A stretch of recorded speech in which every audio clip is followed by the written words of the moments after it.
जय श्री राम। मैं हूं आपके साथ आपका अपना आचार्य राज मिश्रा।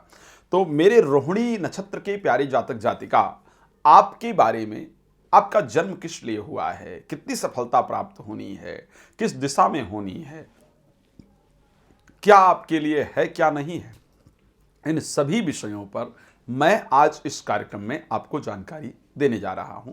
बस आप लोग इस कार्यक्रम को ध्यान से सुनिए। अच्छा, एक और निवेदन है, क्योंकि इस कार्यक्रम में शुरू में ही परमात्मा का नाम होता है। वीडियो को लाइक करना प्लीज मत भूलिए, लाइक और शेयर प्लीज जरूर कीजिए, ताकि मैं अच्छी अच्छी जानकारियां, अच्छी अच्छी इंफॉर्मेशन आपके लिए लेकर के आ पाऊं। तो हम बात कर रहे हैं आज रोहिणी नक्षत्र के बारे में। रोहिणी नक्षत्र किसका है? आप जानते हैं कि रोहिणी नक्षत्र के अंतर्गत जन्म हुआ है भगवान कृष्ण का। रोहिणी नक्षत्र के अंतर्गत जन्म हुआ है भगवान राम का। रोहिणी नक्षत्र एक बहुत महत्वपूर्ण नक्षत्र के अंतर्गत देखा जाता है। रोहिणी एक बहुत महत्वपूर्ण नक्षत्र है जिसका वर्णन शास्त्रों के अंतर्गत किया जाता है। रोहिणी नक्षत्र के स्वामी हैं चंद्रमा, और रोहिणी नक्षत्र के जो नक्षत्र देवता हैं वो ब्रह्मा है। ध्यान रखिएगा, स्वामी कौन है? चंद्रमा है। नक्षत्र देवता कौन है? ब्रह्मा है। बहुत महत्वपूर्ण है ये। किस प्रकार आपका जीवन होना चाहिए, किस प्रकार आपका जीवन है, और क्या जीवन में आपके लिए लाभप्रद है, इन सभी विषयों पर मैं चर्चा कर रहा हूं। क्या जीवन आपका किस प्रकार का है, आपके नेचर के बारे में आइए थोड़ा बात कर लेते हैं, आपके स्वभाव के बारे में बात कर लेते हैं। जो रोहिणी नक्षत्र की जातक जातिका का स्वभाव है ना, वो बड़ा कोमल होता है। और रोहिणी नक्षत्र की जातक जातिका बड़े इमोशनल देखे गए हैं। मतलब आपका जो नेचर है, आपका जो स्वभाव है, वो बड़ा कोमल और बड़ा इमोशनल, कि कोई हर्ट ना हो जाए, किसी को आपके द्वारा दुख ना पहुंच जाए, किसी के द्वारा आपके द्वारा किसी को पीड़ा ना पहुंच जाए। अगर मैं ऐसा करूंगा या मैं ऐसा करूंगी तो इसको दिक्कत तो नहीं होगी, लोगों को बुरा तो नहीं लगेगा।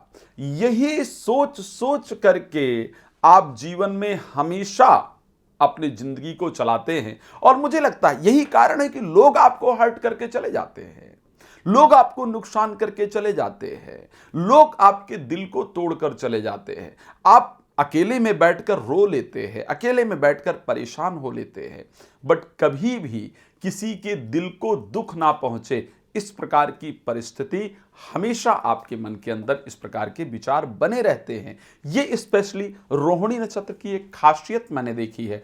बहुत इमोशनल होना, विचारों में हमेशा खोए रहना, नई नई प्लानिंग को हमेशा तैयार रखना, आपके साथ ये होता है। प्लानिंग बहुत सारी बनाते हैं या बनाती हैं, लेकिन वो इंप्लीमेंट नहीं हो पाता है। प्लानिंग बनाते रहना और इंप्लीमेंट ना होने के कारण परेशान रहते हैं। लोग दिल को इतना तोड़ते हैं, इस कारण से डिप्रेशन हो जाता है। आप खुद ही अंदर अंदर सोचते रहते हैं या सोचती रहती हैं, अपनी बातें किसी को कह नहीं पाते हैं, और उसके कारण डिप्रेशन जैसी परिस्थितियां या मानसिक अशांति जैसी परिस्थितियां या घबराहट जैसी परिस्थितियां वो देखने को मिलती हैं। बट मैं एक बात कहूंगा, क्योंकि आप दिल के बहुत साफ होते हैं, किसी प्रकार का वर्डन अपने ऊपर नहीं रखते हैं, ये जिंदगी की शायद सबसे सुंदर चीज है। अब चलिए बात कर लेते हैं, आपके हमने इस बारे में चर्चा किया, अब बात कर लेते हैं कि आपका जन्म किस कार्य के लिए इस संसार में हुआ है और क्या आपको करना चाहिए, कौन से कार्य आपके लिए फायदेमंद है।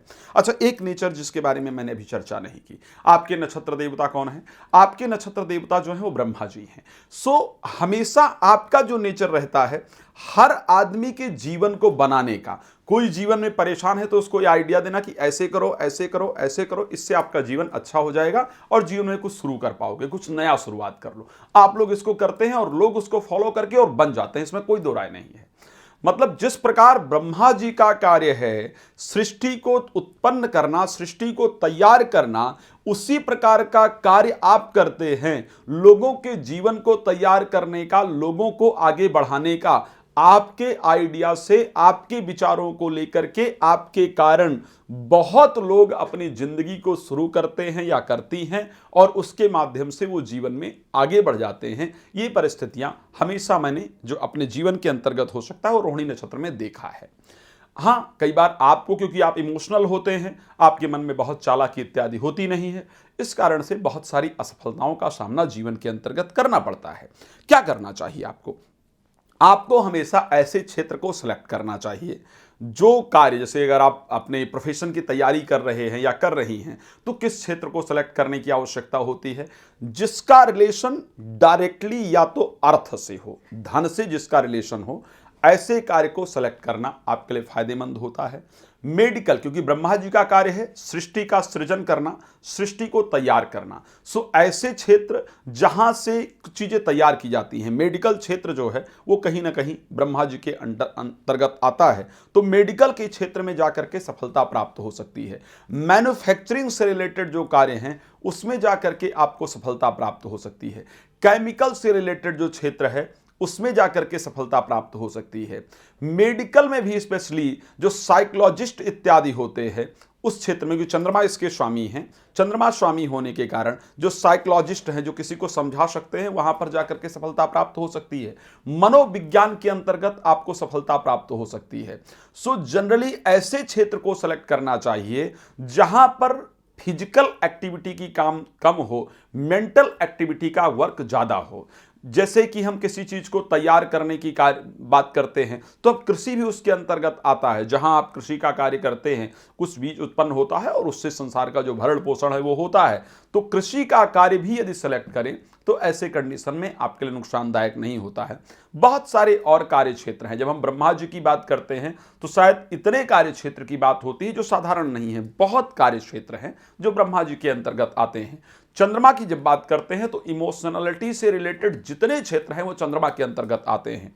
अर्थ से रिलेटेड जितने क्षेत्र हैं वो चंद्रमा के अंतर्गत आते हैं। तो बैंकिंग क्षेत्र हो गया अगर देखा जाए, या जो भी बीमा कंपनी हैं, इन क्षेत्रों में देखा जाए, इन सभी क्षेत्रों के अंतर्गत आपको सफलता की प्राप्ति होती है।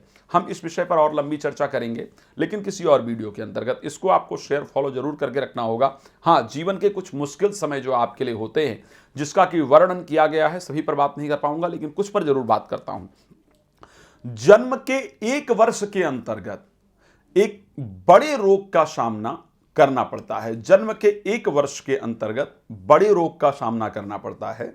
आपके जन्म के 4थे वर्ष में माता पिता को एक सुंदर घर प्राप्त होता है। जन्म के 4थे वर्ष में माता पिता को घर या वाहन दोनों में से एक चीज जरूर प्राप्त होती है। जन्म के 10वें वर्ष में माता के स्वास्थ्य में बड़ी प्रॉब्लम होती है, बड़ा कष्ट होता है। इस प्रकार की परिस्थिति देखी गई है।